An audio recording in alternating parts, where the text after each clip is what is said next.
member, I would like to offer the advice to both the parents and the students who are struggling with this addiction actually.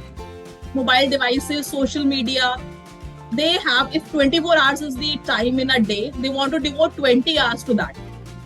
First and foremost, it is essential to recognize the impact and excessive usage that you have on the mental health, your academic performance, and overall well-being.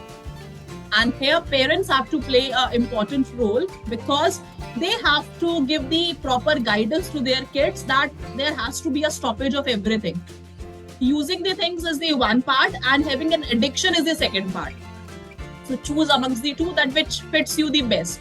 Encouraging and setting boundaries or allocating specific periods of time for device usage. But these students are not the kids. You have to give them the guidance and they have to put this stoppage from their own point of view. Encouraging them in alternative hobbies can help, such as reading, exercising, or pursuing creative interests that can foster their personal growth.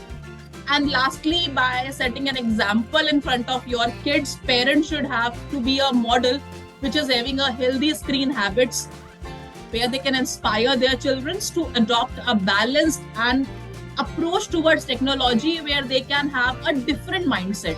Because nowadays, either it is a parent, it is a child, mobile ke bina, there is no life, but nobody knows where to put a stoppage to that usage.